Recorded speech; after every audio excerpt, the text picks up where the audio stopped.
Hey guys, it's Zach, GamingEsquire, back with another pickups video.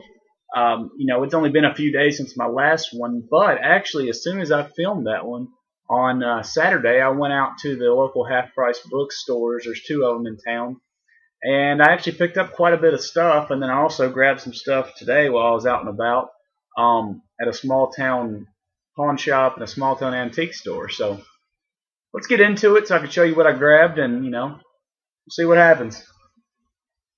So first, on Saturday, I went over to the half-price bookstore that's really close to my house. It's like a mile away. I keep them pretty well stocked out on good games for reasonable prices. So pretty much usually anything that they have that I don't buy, it's because it's overpriced or it's not something I'm interested in, obviously. So it's hard to usually find a lot of good stuff there that I want, but I did find a couple the other day. First one I got was Time Splitters 2 for the GameCube. It was $8. It's complete with the manual in there. As you can see, when I bought it, I was thinking that I was buying the rarer, more expensive one, Future Perfect, but that wasn't what it was. But it's still worth like $12, and I didn't have it, so it's going to go on the shelf and be added to the GameCube collection, which is actually growing pretty rapidly. I'm picking them up pretty well. And then I also got Naruto Clash of Ninjas for $4. No, actually $3. And it's complete as well. It's just one of those Naruto fighting games, just a one-on-one fighter where there's ninjas and stuff. It's based on the manga and the anime. When I was like 13, I really liked that manga, but I never watched the anime. It came out after I got a little bit too old to be watching that kind of stuff, I guess. But I say that I'm collecting video games, but I guess you're never too old for whatever you want to like. But I just never got into it. But that's all I got at that one. I then went to the one that's like 5 miles away, and they actually had quite a few things. First of all, I got the Mega Man Anniversary Collection for Xbox for $8. It's complete. It's in good shape. It's in great shape, actually. And, it's got all the Mega Man games plus a couple that weren't released here. I don't know what they are. But there's two on here that weren't released in America. And that's the cheapest I've seen this game, and it goes for like 15. So I was glad to grab it. I wish I had the GameCube version just for the sake of getting closer to completing that collection. But nonetheless, it's cool to have it. And for $8 was reasonable. And I also got Revolt for the Dreamcast. It was $4, and it's complete. It's like an RC racer. It looks pretty cool. It looks kind of like a Hot Wheels game or something. It sells for like $10-12, I think, normally. So it was a good deal. And anytime you can get a game, like a Dreamcast game, that's not like NBA 2K or NFL 2K for $3, $4, definitely worth it, because you just don't see, at least around here, you don't see Dreamcast stuff a whole lot. That's all I grabbed. Oh wait, no, that's not all I grabbed. That's all I grabbed for full price. I then went over and saw that they had a clearance rack of games and saw several Genesis games and some other stuff that I wanted. So I grabbed those, and I'll show you what they were. First, I got Bill Walsh's College Football 95 for $1. It's complete. I didn't have this one, so it's going to get added in. Got the UT helmet there on the bottom. Maybe showing you the wrong part. There it is. See it? That was back when Tennessee was relevant and important to the college football landscape. And for Jason, wait, that's not Auburn, that's Arizona. They don't have Auburn on the back here, but you guys got the best of us the other day, so you guys would be on the back of college football 2013 or whatever. But anyway, I added this to the collection. I also got Cyberball, which is a futuristic football game with robots and stuff. It was $1. Also, it's complete. Didn't have it. It's an early release for the system. You can tell by the way the box is like one of those grid boxes. It's not one of the more colorful ones. Then also got one that was, at least this print of the game was a later print, because it's one of the soft boxes. It's F-15 Strike Eagle 2. It was only $1 as well. It's complete. I thought I had this game, but I actually didn't, so I was glad that I ended up picking it up, because I was kind of between on whether or not to get it, because I just wasn't sure. But glad I erred on the safe side and paid the $1. because I didn't have it. And then I also got Virtua Racing Deluxe for the 32X for $1. Now this one's probably worth like $10, $8, $10, but it's hard to find 32X boxes that are in good shape. Normally you just find the cartridge or you find a beat up box like my Doom one, which is now over there. I was pumped to get this because I just don't see 32X stuff very often, let alone for $1. And I also got another 32X game, but this I actually paid full price for. It was $8. It was Tempo. It sells for like $20 for just the cartridge. It's a platformer, I believe, where it's based around music and music notes and that type of thing. I've heard reviews. I think it was Metal Jesus Rocks that talked about it. Said it was a really cool game. So can't wait to try this out and see what I think. And the last thing I got was in that clearance bin as well. It was a Game Boy Color game, Lucky Luke, for 50 cents. It's like a $5 Game Boy game or something. So definitely better than the 50 cents that I ponied up for it. They also had a Japanese version of Phoenix Wright for the DS, but I don't believe the DS is region free, so I didn't pick that up. Besides, as an attorney, I don't want to play attorney games because I do that enough at work. And games are a way for me to kind of escape from the stresses of work and that type of thing and just kind of relax. And attorney games don't do that. But that's all I got at the half price books. But today I had to go down to a small town for a court appearance, and on the way back through, I saw a pawn shop on the side of the road on the way out. So made a quick stop in there. It was probably like a five minute detour. But I grabbed quite a bit of stuff there, actually. To start, I got Billy Hatcher for the GameCube. It was $8. It's complete, but it does sell for like 15 or so. So I got it for half price, and I've heard it's a really good game. I think also Metal Jesus Rocks said this was cool. So it was Metal Jesus Rocks or his buddy. I can't think of what that guy's name is. The one that John Hancock, maybe? I don't know. But anyway, it's a pretty cool game. You're like a dude playing with eggs and stuff. I don't know.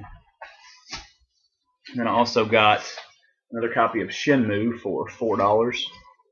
It's complete, but it's not in the best of shape. The discs are all in good shape. The box is not, as you probably just heard it. The box make a cracking noise, so that's good.